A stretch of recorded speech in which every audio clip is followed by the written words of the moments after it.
growing up, I went to church in East St. Louis, where both my parents were really active. My dad was a deacon. My mom helped lead the youth choir, led Sunday school.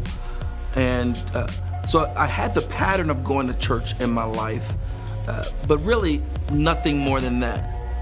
Pretty early on, I remember just seeing things from leaders and other people where Christianity was simply about going to church. It wasn't that your life was impacted by what we talked about. And I saw that in the lying, I saw that in the stealing, I saw that in adultery, that people lived out ways that were different from what the Bible says, but it's okay, because we went to church. And that really, caused me to distrust God and really view him as not a necessary element, which really took me down a pretty deep, dark path. Those, I would say 8 to 9 years was some of the most reckless years of my life. I began to not just party, but really it took me to getting involved with drugs, which then took me to selling drugs. And I quickly realized how fun it was to sell drugs. And I really wasn't looking to slow down. And then one day, it just so happened that I got arrested for selling drugs. For most people, that would be it for them. Like most people, okay, that's their warning, they would stop. For me, nah, it just showed me to really try harder to not get caught in things. The drugs never slowed down. The drinking only got progressively worse. Even steal money from the company that I worked at. I realized real quick that there was no limit to where I would allow myself to go to in the darkness of my heart as things got worse. And I began to wrestle. What that resulted in is a deep depression.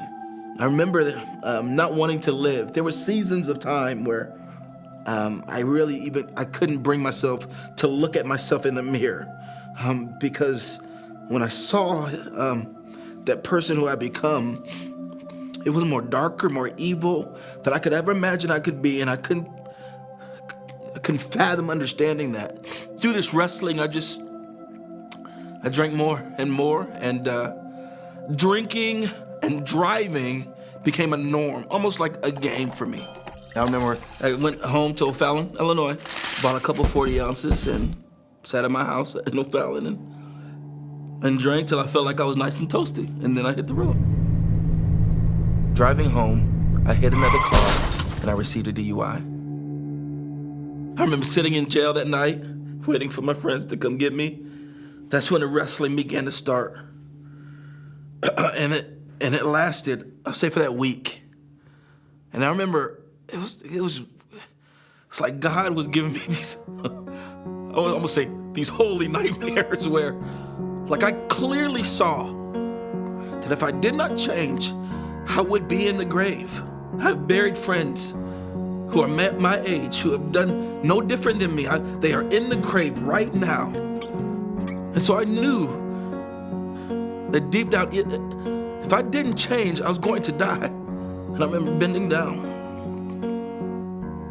And I remember crying out and saying, God, if you are as real as they say you are, and if you are as real as I need you to be, would you do something with this life that I have so ruined?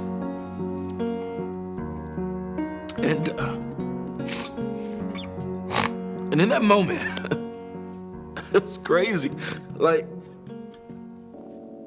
I lived years with a cold, stone heart. I caused pain to people. I did things that even to this day, I can't fathom that I did them. So I know what it means to not feel emotion, to feel bitterness and hatred. And in that moment, my heart went from stone to soft. And I felt God near me. And I never turned back.